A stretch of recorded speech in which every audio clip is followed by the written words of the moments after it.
Bueno, muy buenos días. Siendo las 7:01, la Facultad de Enfermería de la Universidad de Antioquia les da la bienvenida a la reunión académica de Enfermería RAE, un espacio para compartir diferentes reflexiones y el análisis para el avance en el desarrollo académico y humano de la enfermería. Hoy, 6 de abril, nos acompaña en vivo Luz Estela Valda Londoño. Luz Estela es enfermera, especialista en enfermería en cuidado al adulto en estado crítico de salud, magíster en salud colectiva y docente y doctora en enfermería. Actualmente es docente de la Facultad de Enfermería de la Universidad de Antioquia, con un tema muy interesante: recomendaciones para prevenir la fatiga del cuidador de personas con alteraciones neurodegenerativas. Profesora Luz Estela, muchísimas gracias por acompañarnos y tiene toda nuestra atención. Les cuento también que esta presentación no se edita por implicaciones éticas y para ser fieles a las ideas del expositor. Si tenemos alguna duda o comentario, puede hacerlo por el medio del chat habilitado y se está grabando y posteriormente divulgado en nuestros medios universitarios. Profesora Luz Estela, bienvenida y muchísimas gracias. Muchísimas gracias a ustedes. Es siempre un placer para mí compartir con las personas que nos están escuchando hoy sobre este tema de la prevención de la fatiga del cuidador de personas con alteraciones neurodegenerativas, que probablemente se podrá aplicar a cuidadores de otras personas con otro tipo de alteraciones, con enfermedades crónicas o con problemas psiquiátricos. Lo que vamos a abordar pues en este espacio es un poco la situación actual de las enfermedades neurológicas en Colombia, el proceso de la enfermedad, cómo se da esa cronicidad, las fases de las enfermedades neurodegenerativas en general, las consecuencias para el cuidador y pues lo que ustedes quieren escuchar, las recomendaciones para el cuidado del cuidador en casa, que es un proceso pues bastante dificultoso que genera bastante fatiga, poco reconocimiento y pues con lo cual debemos ser muy solidarios. Sé que me escuchan no solo personas del área de la salud, profesionales del área de la salud, sino seguramente familias que cuidan a una persona con problemas neurodegenerativos o personas que quieren recomendarle a alguien cómo favorecer pues su condición mientras cuidamos a estas personas que generalmente son un ser querido, un familiar cercano y que por eso entregamos como todo nuestro corazón y esta conferencia o esta presentación que sea un reconocimiento a esa labor tan importante y tan valiosa que hacen los cuidadores. Con relación a la situación de las enfermedades neurológicas en Colombia, no tenemos estadísticas muy recientes. Esta, por ejemplo, es una publicación del año pasado que recoge el perfil epidemiológico en Colombia entre los años 2015 y 2017 y nos presenta la distribución etaria mundial por 100.000 habitantes sobre las enfermedades más prevalentes. Aparece como primera la migraña, 2.170 personas por 100.000 habitantes, seguido de la epilepsia, 586, seguido de la enfermedad de Alzheimer con 387. Recordemos que es la demencia más frecuente, más común, pero no la única que se da en nuestra población. Luego está el ataque cerebrovascular con 263 por 100.000 habitantes y de estos específicamente el isquémico con 136 por 100.000 habitantes, que es el asociado al riesgo cardiovascular. El ACV hemorrágico 96 por 100.000 habitantes. Luego estaría el Parkinson, la esclerosis múltiple, la miastenia gravis, en menor proporción la meningitis, el síndrome de Guillain-Barré y las enfermedades de la neurona motora. Vemos entonces que la enfermedad de Alzheimer aparece de manera muy característica y hay que reconocer que en la medida que tenemos más población mayor, que estamos en transición demográfica y que ha aumentado la esperanza de vida al nacer, vamos a tener pues más población con deterioro cognitivo leve o deterioro cognitivo mayor. El deterioro cognitivo mayor es esa clasificación a la que nos ha invitado pues el DSM-5, la clasificación última para clasificar las demencias. A veces las personas se confunden porque cuando el médico les dice que tiene una demencia, dice siquiera que no es un deterioro cognitivo, o cuando les dicen tienen un deterioro cognitivo mayor, tienden a pensar siquiera que no es una demencia, pues estamos hablando del mismo concepto, es el nombre genérico del deterioro cognitivo mayor, que, como mencionaba, el más clásico o el más frecuente es el Alzheimer, pero que puede ser también por otro tipo de deterioro cognitivo, como la enfermedad de Huntington, el CADASIL, que son enfermedades menos frecuentes, de hecho son enfermedades huérfanas poco Buenos comunes, días, buenos y días, ¿cómo otro tipo es? de enfermedades. Bien, pues, ¿Cómo se da el proceso de la enfermedad neurodegenerativa? Cuando aparecen los primeros cambios, realmente las familias o las personas suelen no ser conscientes de que esto apareció. Cuando hay un cambio, una pérdida de una persona, una caída, una pérdida de peso, pues no siempre se asocia con un deterioro cognitivo o con una alteración neurodegenerativa, justamente porque como se da en personas mayores, esto puede estar también asociado a la edad. Entonces uno diría, bueno, cualquiera se pierde en la calle algún día, una caída también la puede tener cualquier persona en cualquier momento, y pareciera que esto no es muy importante o que no nos ubica en el deterioro cognitivo. Sin embargo, en la medida que esas alteraciones son más recurrentes y aparecen las pérdidas de la funcionalidad, es cuando el deterioro cognitivo pues se vuelve una cosa más compleja o más de manejar, cuando la persona ya no puede responder a las actividades cotidianas que antes podía hacer: preparar unos alimentos, salir a tomar el transporte público, hacer unas compras, manejar el dinero, usar un cajero electrónico. Y en estas circunstancias, estas pérdidas van llevando a la dependencia y a la necesidad de depender de un cuidador.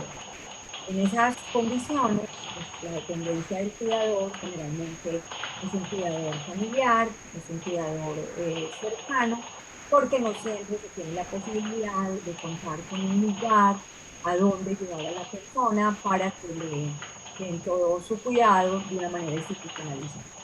Este proceso entonces de la enfermedad neurodegenerativa se da en contextos distintos, de acuerdo con las condiciones sociales, con las condiciones económicas que le permitirán pues acceder a mejores servicios o a otros servicios distintos.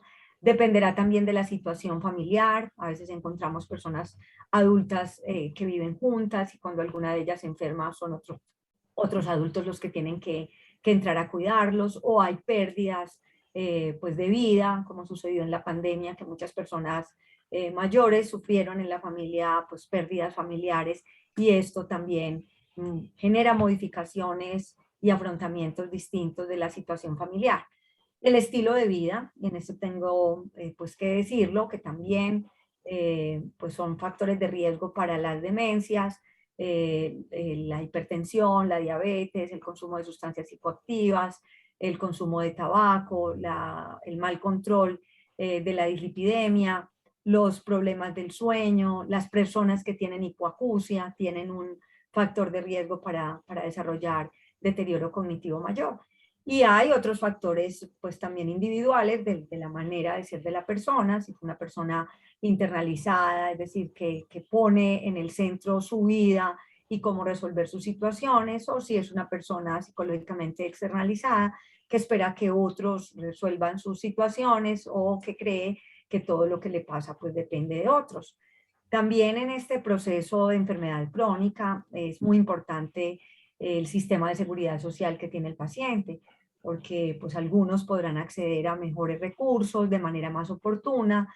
Desafortunadamente, a veces no hay un buen diagnóstico clínico de las personas, y le dicen a todos los mayores que tienen una demencia senil, es decir, que es una demencia inherente a la edad, cuando realmente hay un deterioro cognitivo mayor o una enfermedad de Alzheimer, una enfermedad frontotemporal o cualquier otra enfermedad neurodegenerativa que podrían beneficiarse de un tratamiento farmacológico o no farmacológico si estuvieran diagnosticados. Entonces, este apoyo del sistema de salud para que las personas lleguen al reconocimiento de la enfermedad no solo ayuda al enfermo, sino que ayuda mucho a la familia en el proceso del reconocimiento o de la aceptación del diagnóstico. Es también crucial la red de apoyo que la persona enferma pueda tener. no es igual a aquellos que tienen un grupo de apoyo grande, que están rodeados, que son una familia solidaria, que colabora, aquellos que probablemente están solos o están institucionalizados o sin ningún familiar cercano que pueda haber, que pueda haber por ellos. Entonces, eso que encontramos en la vida de las personas, Kathy Charmans en su texto sobre la enfermedad crónica, hace como un proceso de lo que pasa en la vida de las personas con cualquier enfermedad crónica. Entonces ella menciona que el inicio de los síntomas aparece como una interrupción. Claro, eso cuando uno dice como, uy, ¿qué pasó? ¿Por qué se perdió? ¿Por qué se cayó? ¿Por qué ahora está tan enredada con el tema? Lo justificamos como que pasaría a ser una cosa no muy importante que le puede pasar a cualquier persona.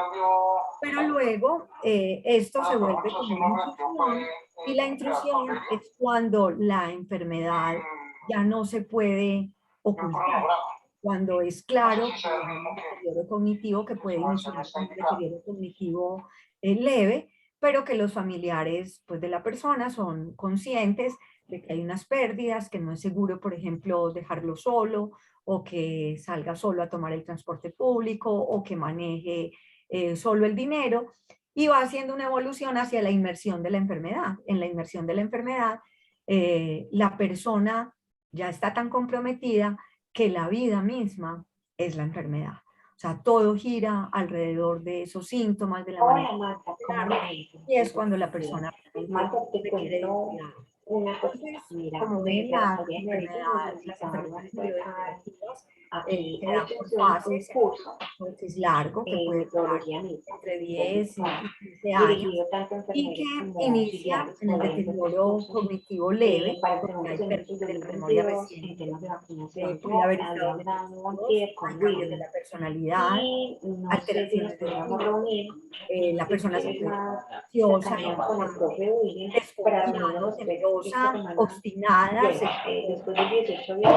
una frase o las mismas todo el tiempo, o tienden a tener tic o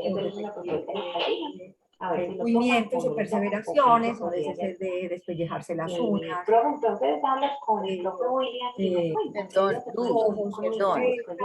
y pues La señora Diana, por favor, cerrar el micrófono. cognitivas o que pueden ser alucinaciones visuales. ¿Qué más fue? A 4 años. Está el micrófono prendido. Hasta ahora es duro. Qué pena, se está oyendo mucho ruido donde la señora Diana Montoya.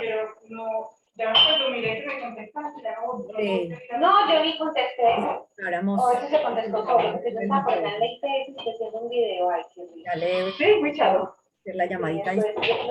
Bueno, ¿cómo les Bueno, entonces mira, Y les decía que luego viene a los la documentos fase que del deben apuntar, ¿a dónde los deben mandar?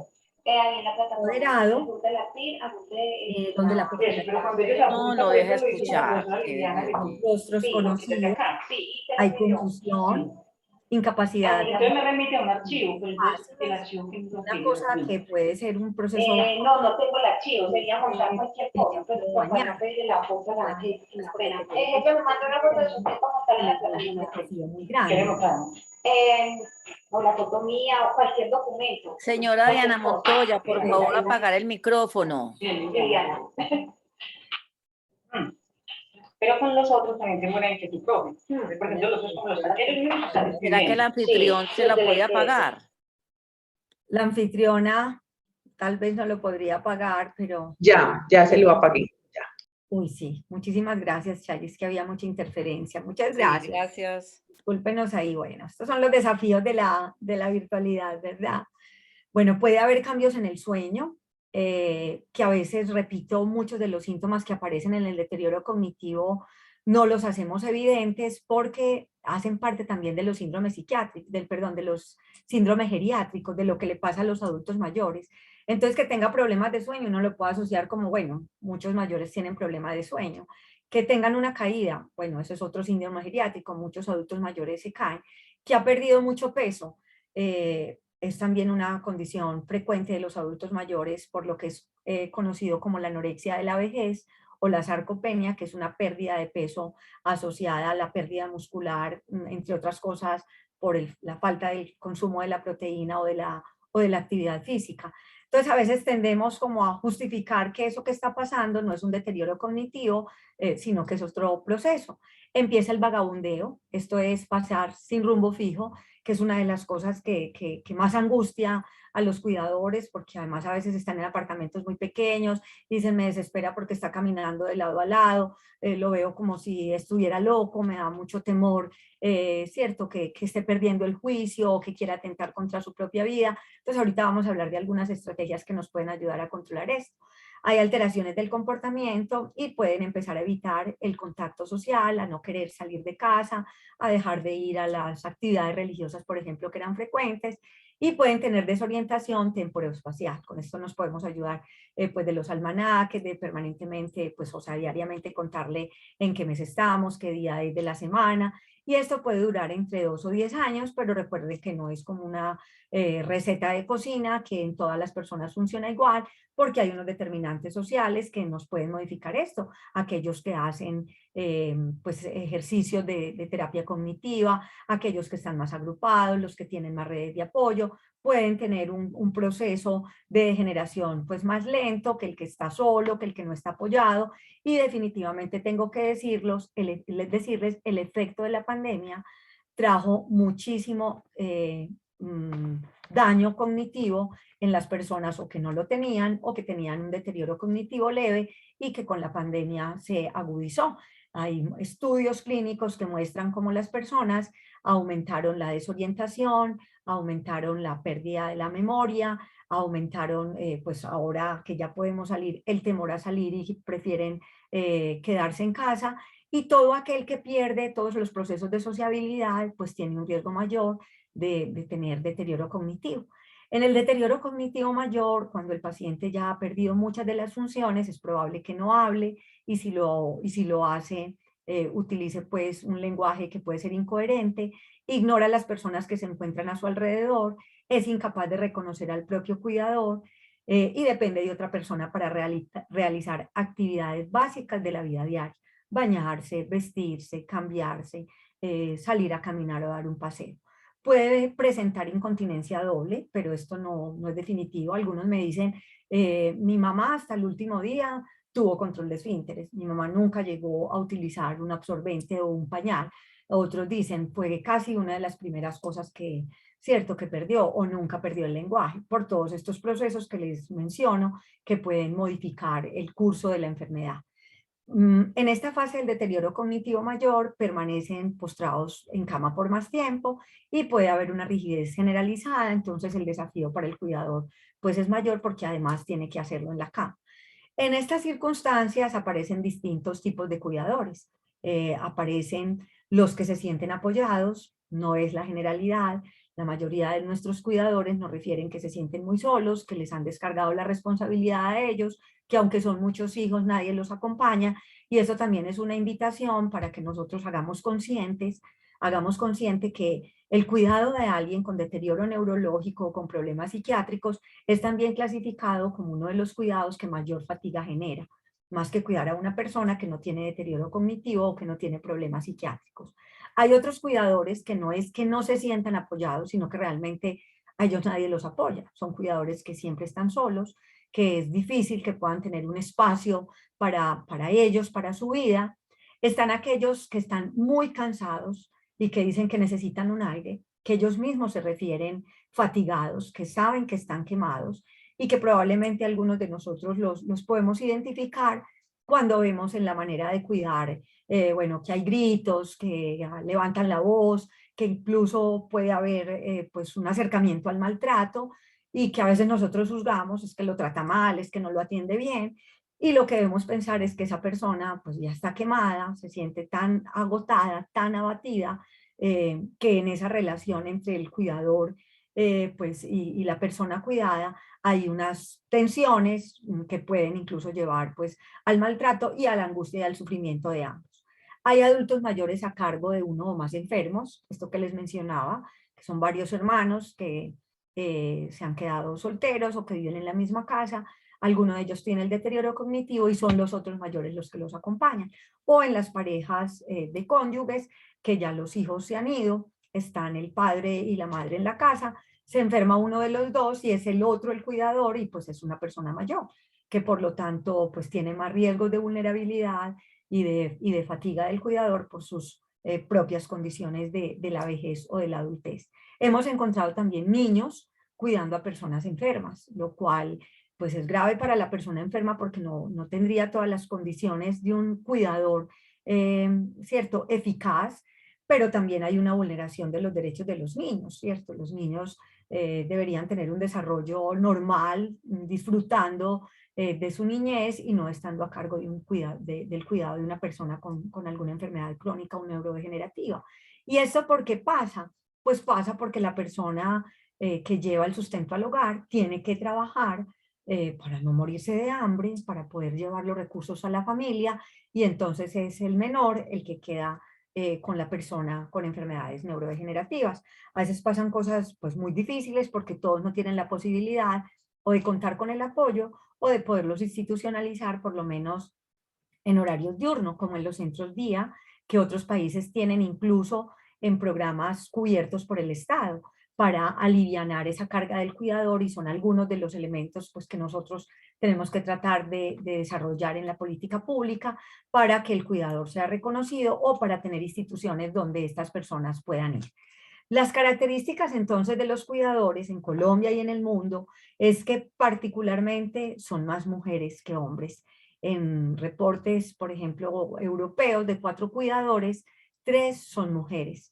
Generalmente las mujeres en la casa son las que tienen que asumir el cuidado de la persona que se enferma, y son personas que además aplazan su vida por hacer la vida del otro. No sé si ustedes lo han vivido, que luego de que muere la persona enferma, el cuidador también se enferma, y se enferma de situaciones pues muy graves que también lo pueden llevar a la muerte, y es justamente porque esta persona había descuidado su propia salud, había dejado aparte sus propias consultas, su propio tratamiento médico, por centrar su vida en el cuidado de la persona enferma, de tal manera que cuando el otro muere como que se encuentra consigo mismo y dice, bueno, ¿qué pasó conmigo? Y ahora sí está muy enferma, y ahora sí está muy agotada, y a veces ya es demasiado tarde.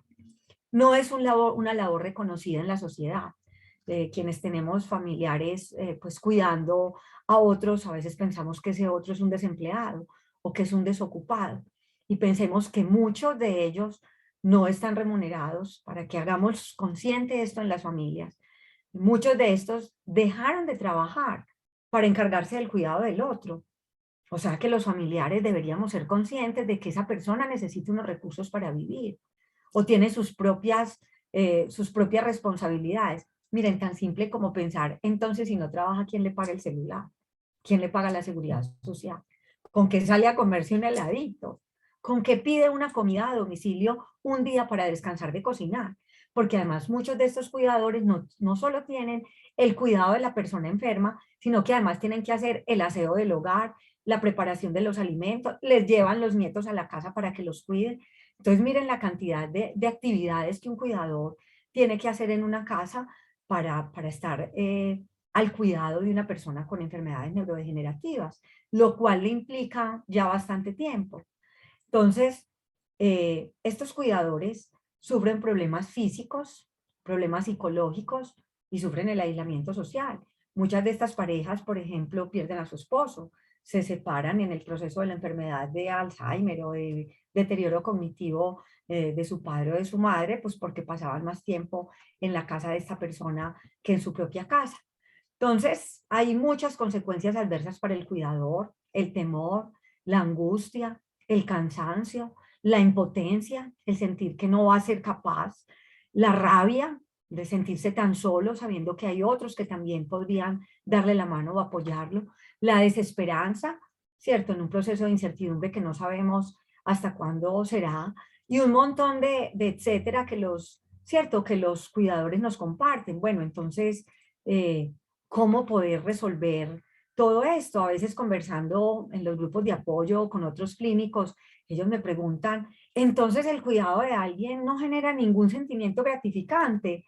Y yo digo, no, claro que sí. Ustedes que me están escuchando y que cuidan a alguien, yo creo que tienen que darse el abracito el golpecito en el hombro de hay que reconocer la importancia de esa labor que ustedes están haciendo. Hay que reconocer que si ustedes no lo hicieran, probablemente esa persona que es un ser querido estaría en peores condiciones. Entonces, hay que reconocer eso tan favorable que hacemos por ellos. A veces la gratificación viene posteriormente a que la persona ha fallecido, que la persona se acuerda, el cuidador se acuerda de lo que hizo y dice, bueno, siquiera estuve al lado de ella o de él, siquiera lo pude cuidar. No me arrepiento de haber dejado mi trabajo, de haber truncado la vida, de haber perdido oportunidades de relaciones sociales, por lo que hice por mi papá, por mi mamá, por mi hermana, ¿cierto? Por ese ser querido al que cuidé.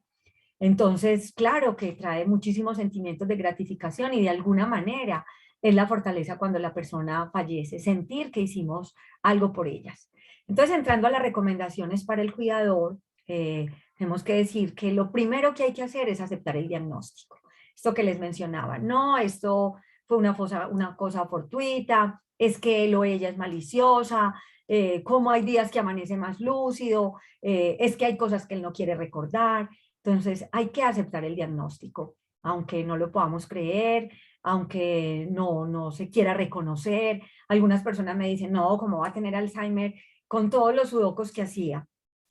Con todas las sopas de letra que hacía, ¿cierto? Eso no es lo único determinante para que llegue un deterioro cognitivo mayor. Hay otros factores que pueden hacer que el problema llegue. Entonces, en este sentido, es valioso tener una consulta neurológica y tener un diagnóstico para reconocer, no solo el cuidador, sino toda la familia, que hay un deterioro cognitivo mayor, que no es solo una demencia senil, que no es solo el proceso de envejecimiento, sino que hay además una demencia, una enfermedad de Alzheimer o cualquier otro tipo de demencia que amerita unas condiciones especiales para cuidar a esa persona. Estos 10 pasos que les voy a compartir son una guía que hicieron un psiquiatra mexicano con una escritora, recogiendo relatos de lo que los cuidadores les contaban.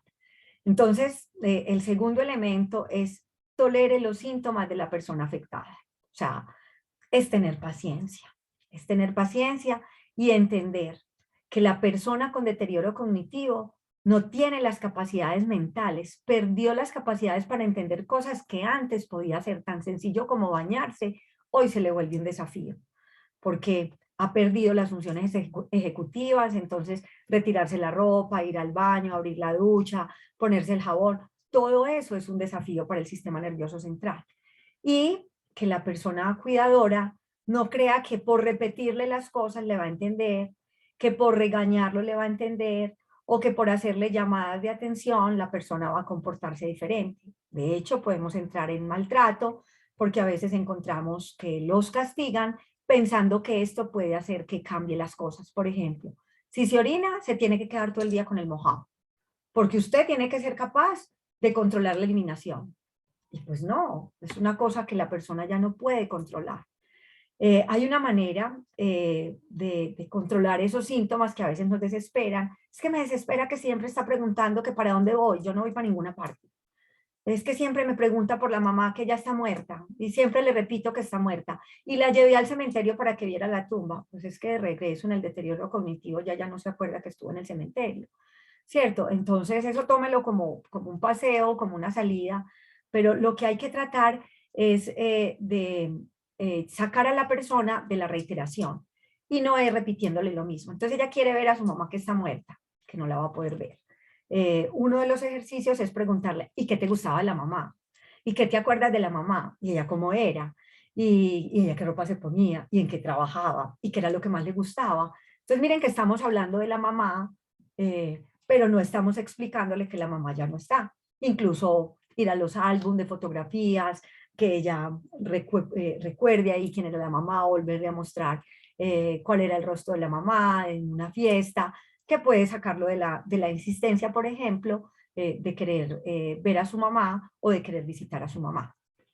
El tercer elemento es no se haga falsas expectativas sobre la independencia de la persona que cuida. Cuando uno no ha reconocido el diagnóstico de la persona afectada, Es frecuente escuchar que le están dando unas bebidas que la va a poner en mejores condiciones, o que le está dando un medicamento que le va a quitar la enfermedad. Recuerden que hay terapias farmacológicas que pueden hacer más lento el deterioro y que buscan mantener la funcionalidad de la persona con deterioro cognitivo por más tiempo, pero que no curan el Alzheimer o el deterioro cognitivo mayor. Ojalá hubiéramos encontrado ya un tratamiento que curara el Alzheimer.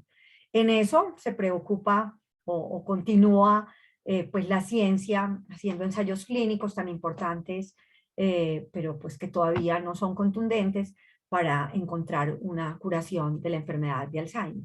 Hay también tratamientos farmacológicos de síntomas que pueden ser aberrantes para la familia.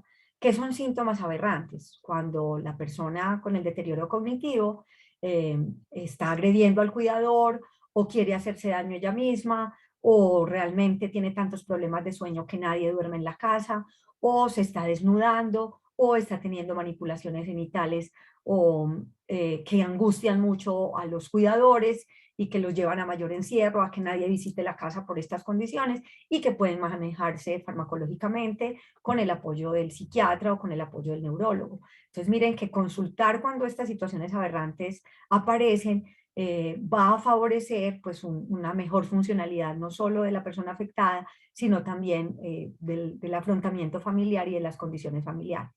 Lo digo porque las personas fluctúan en el estado cognitivo y a veces pueden estar más lúcidas, incluso en el mismo transcurso del día o incluso en la misma semana. Y la persona que los cuida pues puede tender a pensar que puede hacer algunas cosas solas. Entonces yo lo vi también, que lo dejé que se bañara y se mete a la ducha, abre la llave en el agua caliente y se queda metida en el agua caliente porque pues su cerebro no le da para retirarse del agua caliente para no quemarse. Entonces cosas que uno pensaría obvias, es que yo sí le dejé la comida, pero yo pensé que ella era capaz de comer y encontré todo servido y ella nunca comió, todo el día no comió, por esa falsa expectativa de que hay cosas que la persona tal vez sí puede hacer. Esto en la relación entre el cuidador y la persona cuidada podremos identificarlo. Hay quienes lo identifican mejor, hay quienes les cuesta más porque hacen unas expectativas más altas de ellos. Es que él huele mal porque ya no se sabe bañar. Claro, porque hay que apoyarlo en el baño, porque él entra al baño, se echa agua, se pone jabón, pero no se estrega y sale igual. Entonces hay que apoyarlo en esas cosas que antes hacía y que ahora probablemente no va a poder hacer.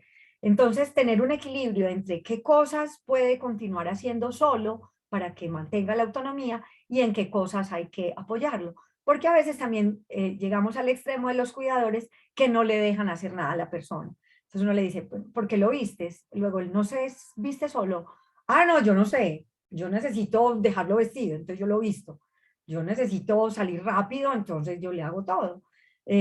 O le llevan la comida hasta la boca. Yo le digo, no es capaz de llevarse la comida. Sí, pero tiembla mucho, o es que no sostiene la cuchara.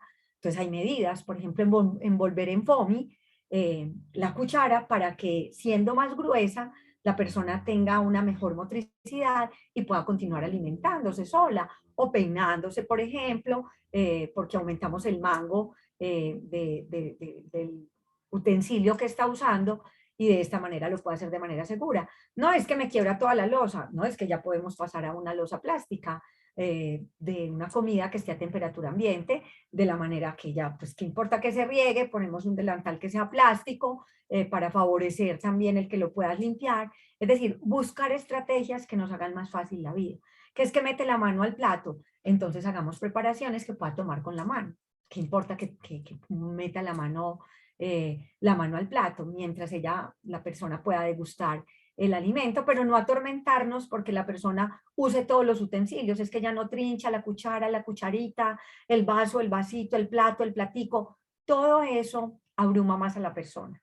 Entonces, el ambiente tranquilo, menos cosas en la mesa del comedor, menos cuadros en la casa, menos ruido a la hora de comer, que es el radio, la televisión, la gente hablando. Entonces, uno puede encontrar que la persona se alimenta mejor cuando está sola, cuando solamente lo acompaña el cuidador y cuando no hay tantos distractores a la hora de comer. Individuales de colores, un montón de cosas en la mesa, todo eso se convierte en un desafío. Mejor mantel de un solo color, no tantos individuales, solo una cuchara, solo un plato donde pueda estar todo, o ir presentando los platos, primero la sopa, luego el seco, porque algunas personas se angustian porque es que revuelve todo en el mismo plato, incluso con la sobremesa. Yo les pregunto, ¿y se lo come? Sí, es que se lo come.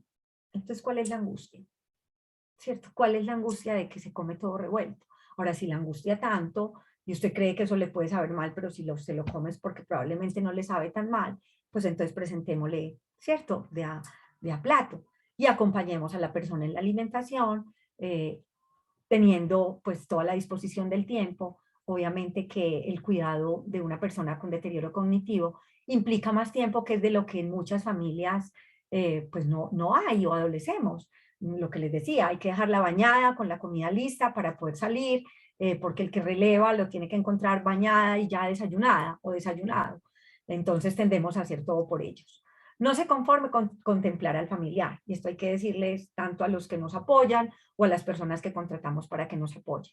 Hay más cuidados que solo alimentarlo y ayudarlo a dormir. Hay hogares donde la persona con deterioro cognitivo la bañan, la visten y vuelve y se acuesta. Y pasa todo el día acostado hasta que vuelven y la levantan a comer. Y esto pues no favorece, primero, no favorece el ejercicio mental que le puede ayudar a estar más tiempo funcional. Es necesario planear actividades, no solo por el bienestar de la persona enferma, sino también del cuidador. Hay que buscar en qué actividades los dos se sienten confortables, haciendo qué cosas, o sea, que logre el disfrute, no solo la persona con deterioro cognitivo, sino también el cuidador. Un juego de mesa, escuchar música, ver de pronto algún fragmento de una película. Una persona con deterioro cognitivo probablemente no le va a aguantar 2 horas de una película, ni la concentración de una película tan larga. Entonces hay que entender esto, porque a veces quieren pasar toda la tarde pues viendo televisión y la persona empieza a deambular. Esto que les mencionaba que nos angustia tanto. A veces para las personas ver la puerta, ver la llave, es como un estímulo a que hay que salir de la casa, o en el horario en que habitualmente salía, la persona empieza más inquieta que quiere salir de la casa. Entonces, evitar que ellos vean las llaves. Hay casas donde hemos colocado en la puerta una cortina para que no se vea que es una puerta, y que de esta manera la persona que está pues adentro no vea el estímulo de la puerta para salir, o de los balcones para estar afuera, que pueden convertirse en un riesgo.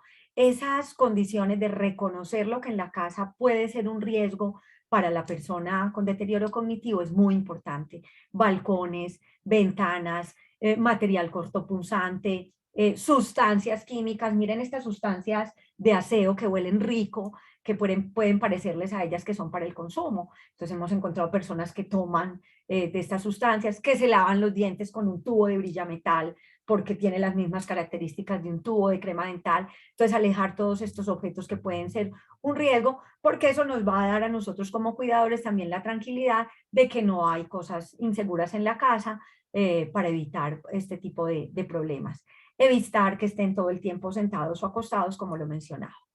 Es muy importante pedir ayuda a los demás miembros de la familia. Muchos de nuestros cuidadores están muy agobiados y les ha faltado tomar el teléfono o escribir en el grupo del WhatsApp: necesito que hablemos, necesito que conversemos de la situación que estoy viviendo. Porque a veces pues la otra gente cree que el cuidador está confortable, que está tranquilo, que él no se queja, que no ha referido que necesita ayuda, y es pues porque la persona cuidadora no lo ha manifestado. Entonces no sufran solos, no sufran solos. Hablen con la familia. Habrá algunos que los escuchen, habrá otros que no los escuchen, y entonces eso habrá que entenderlos. Entiendo también los que son solos y me dicen: es que yo soy hija única. Pero ¿quién es tu red de apoyo? Generalmente uno tiene una tía, un primo, un vecino, un amigo muy cercano que lo apoya. Entonces, tomar la iniciativa de decirle a esta persona: mira, yo necesito que me ayudes, me estoy sintiendo muy agobiada. Primero, no se considera indispensable. Hay cuidadores que nunca salen porque creen que si salen, la persona no va a estar bien cuidada. Todos aprendemos lo que nos enseñan. Entonces, enséñale al cuidador o a quien lo va a reemplazar qué cosas puede hacer.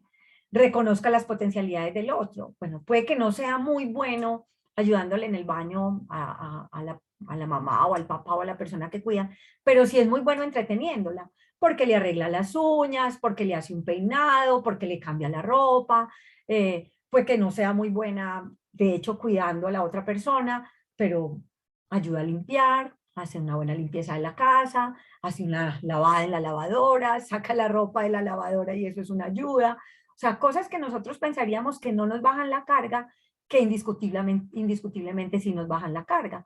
Entonces, permitamos que nos ayuden. Liste aquello que considera una ayuda. No, es que ella no me puede ayudar porque es que ella no sabe lavar, es que ella no le sabe dar la comida a mi mamá, es que ella no le sabe dar los horarios, los medicamentos a mi mamá en los horarios. Hagamos un cardecito que usamos mucho los enfermeros con los horarios de los medicamentos, cómo se dan, a qué hora se dan, de qué manera se dan. Y este ejercicio es muy valioso. Si ustedes son cuidadores y están ahí, cojan un papelito y empiecen a escribir. ¿En qué les gustaría que les ayudaran? Un familiar, un amigo, un vecino, un nieto que los quiere, un sobrino, un primo que los ha llamado a decirle, mira, si yo puedo ayudarte en algo, dime en qué. En venir a darle la comida, en hacer el mercado. No, es que no me sabe comprar lo que yo compro. Muéstrele cuál es la marca que usted compra o el precio de lo que usted compra. Puede que te ofrezca, yo vengo y le hago el aseo. Yo no tengo problema. Yo voy y le lavo los baños y es una carga que se disminuye. O yo vengo y la entretengo, jugar, pintar mandalas. No hay una receta de cocina. Yo siempre le pregunto a los cuidadores, ¿ella qué hacía o él qué hacía? No, a él le gustaba mucho la jardinería. Bueno, ¿y por qué no lo intentamos? No para sembrar matas y que usted crea que tenga el jardín de la casa. Es para que ella recree el tiempo tocando la tierra, ¿cierto? Mirando las plantas, cosas de estas. Es que a ella le gustaba coser. No, ahora no va a coser, no va a hacer un vestido, pero probablemente si ponemos telas para que ella las pueda juntar o para que ella las pueda pegar en un papel, le recordará lo que hacía. Y esto que le digo a aquellos que me dicen, yo no tengo tiempo, yo no puedo ir, yo estoy muy ocupada, yo tengo la vida mía, yo tengo que mantener mi familia, digo, pues el otro también está muy abrumado. Entonces piensa si de pronto le puedes dar una ayudita económica. Un día que tú pidas el almuerzo para que ella no cocine, un día que tú le pagues la empleada para que ella no tenga que hacer el aseo, ¿cierto? Todo puede ser una ayuda. Y esto hay que hablarlo en familia. ¿De qué manera nos podemos ayudar? ¿Con qué actividades usted se sentiría ayudado? Y hay que reconocer los límites, porque hay cansancio, hay agotamiento, del que a veces no somos conscientes. Si tienen problemas de sueño, problemas de estreñimiento, problemas de pérdida del apetito, llanto fácil. Nosotros hacemos una escala que a lo mejor se las han aplicado o que ustedes, los que son del área de la salud, la han utilizado, y si no los invito a que la usen, porque es muy fácil de usar, que es la escala de Sarío, de fatiga del cuidador, en donde le preguntan a las personas por estas cosas que percibe durante el día. Siente que no va a ser capaz, siente que ya no puede más, se levanta sin energía, que nos dan una puntuación cuantitativa de la fatiga que puede tener el cuidador y que necesita darse un aire, ¿cierto? Porque esto va a hacer deterioro en su salud física y mental. Cuando esto pasa, que el familiar está tan agobiado, que está tan agotado, que está quemado, que ya hay maltrato con la persona que se cuida, hay que pensar en la institucionalización del enfermo.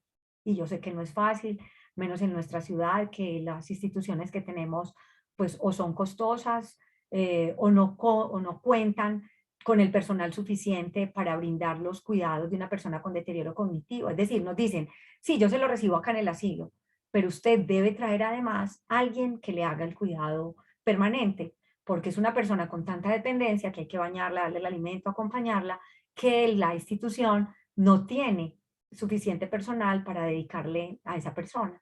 O nos dicen, sí, acá se le puede brindar el cuidado y el cuidado es personalizado, pero los costos son muy altos y no tenemos, menciono nuevamente, instituciones pues, del Estado, como en otros países, como en países europeos, que puedan por lo menos ofrecer un hogar día, que la persona vaya en el día y allá recibe los alimentos, hace terapia ocupacional y el cuidador pues se da un aire, ¿cierto? Hace su propio autocuidado, sale, hace sus compras, se come un helado, va al cine, respira aire libre, hace ejercicio, se encuentra con una amiga, bueno, no sé, alguna de esas cosas que le puede dar un descanso. Reconozca lo que altera a la persona que cuida. Esto se logra en la conexión entre el cuidador y la persona que la cuida. ¿Por qué? Porque muchos cuidadores son capaces de identificar pues que él no está haciendo una masturbación ni una manipulación genital, sino que tiene ganas de orinar y por eso se está tocando. Entonces luego lo identifica, lo lleva al baño y ya ahí no hay ninguna condición aberrante. Era identificar qué tenía. Hay personas pues que cambian el comportamiento en entornos extraños. Entonces el cuidador quiere salir al centro comercial, pero el centro comercial a la persona ya la agobia, la agita, empieza a llorar, empieza a gritar. Entonces ya hay que cambiar esa dinámica de ir a un centro comercial porque eso a la persona no la hace sentir confortable. Determinadas compañías o conversaciones o personas, ciertas actividades, porque se sienten desafiados por eso que le pusimos a hacer, entonces se desesperan, se irritan. Entonces es reconocer qué actividades les permite estar más tranquilos, más confortables, no solo al paciente, sino también al cuidador, y de esa manera pues lograr tener mayor confort de lado y lado. Es importante, si se contrata a alguien para las actividades del cuidado, tener las reglas claras. La primera regla clara de alguien a quien se contrata para el cuidado es preguntarle, ¿tú sabes cuidar a alguien con deterioro cognitivo? ¿Ya has cuidado o estás entrenado para cuidar a personas con deterioro cognitivo? Porque si no, la persona todo el día va a estar llamándote. Mire, ella está desesperada, mire, se quiere salir, mire, se quitó la ropa, mire, me está pegando, mire, yo no me la aguanto, mire, yo no la cuido más. Entonces, hay que recibir la formación para este cuidado y por eso a veces hay que buscar pues, profesionales o personas que hayan tenido la formación en gerontología o en cuidado de personas con deterioro cognitivo, porque esto no lo podría hacer pues, un cuidador que no tenga la instrucción. Y esto también es un desafío para nosotros, porque a veces contratamos la persona para el cuidado del enfermo, pero además queremos que haga el aseo, que limpie, que prepare los alimentos, que cuide a los que llegan del colegio. Entonces, cuando encontramos a la persona enferma, la vemos de alguna manera descuidada. No estaba limpia, tenía la misma ropa, no le habíamos dado los alimentos, pero es que pusimos tantas tareas en la persona que contratamos que esto es difícil también para ella, así esté contratada, porque no puede hacer tantas cosas a la vez. Y se vuelve muy costoso cuando contratamos a alguien para el cuidado de la persona enferma, porque nos dice, yo la cuido a ella, pero no lava un plato, no prepara los alimentos, no arregla la casa, y es pues la realidad que tenemos hoy. Entonces yo a veces pienso, deberíamos pues generar una formación de unos cuidadores que pudiéramos conciliar un poco el trabajo del hogar y el cuidado de la persona enferma en asuntos que sean racionales, ¿cierto? Uno no tiene 1000 manos ni puede hacer todas las cosas al tiempo, pero es cómo conciliar con quienes lo contratan, qué cosas puede hacer, ¿cierto? Sin descuidar el cuidado de la persona enferma. Y evite que el cuidador que contrató genere esas situaciones de poder. Mire, yo ya me voy a ir, ella me va a pegar y yo ya me voy a ir. ¿Usted qué hace si lo contrató precisamente porque tiene que trabajar? Entonces, tener unas reglas claras, qué es lo que nosotros queremos, en qué queremos que nos apoye la persona contratada. Y a la hora de contratar a esa persona, defínale los derechos, las obligaciones que tiene como cuidador. ¿Qué parámetros tiene usted para evaluar la calidad de los cuidados? O sea, yo siento que tú estás cuidando bien a mi mamá, a mi papá, a mi hermana, a mi hermano, cuando le diste el alimento, le hiciste el cambio de la ropa o la higiene corporal, lo acompañaste a hacer una actividad en el día diferente y para esto, claro, hay que tener creatividad porque ellos se concentran poco, pierden rápido la concentración y hay que estar permanentemente buscando cómo incorporar las actividades que los puedan mantener pues con funcionalidad, confortables y ojalá en las mejores condiciones. Así que es un desafío grande, les mando pues como toda la fortaleza y el reconocimiento por lo que hacen y termino con esta frase de Federico Ortiz: hoy la vida me ha enseñado que no siempre gana el que tiene más o el que cree saber lo verdadero ni el que tiene la razón. Gana el que tiene amor, el que sabe dar, el que comprende al que no comprende y el que no se olvida de aquel que todo olvida. Probablemente ninguno de nosotros quiere llegar al deterioro cognitivo y nosotros no escogemos las enfermedades. Podemos tener mejores condiciones de vida o favorecer aquella disminución de factores de riesgo para retardar la aparición del deterioro cognitivo. Pero hay condiciones en que una demencia de tipo familiar sí o sí va a llegar porque es una condición genética y entonces hay que estar preparados, como dicen en la Asociación de Huntington, prepararse para lo peor, esperando que pase lo mejor. Saben que en la Facultad de Enfermería siempre estamos para apoyarlos, para acompañarlos. Tenemos varios grupos de investigación en el que trabajamos con cuidadores y que nos pueden contactar a través de las redes sociales si en algo podemos ayudarlos. Muchas gracias. Para mí fue un placer compartir esto con ustedes. Buenos días, por acá vemos en el chat el aporte de Marta. Ella dice que muchas gracias, profesora Varela, que muy buena la charla, muy ilustrativa. No veo más preguntas, en este momento podemos hacer las preguntas a la expositora.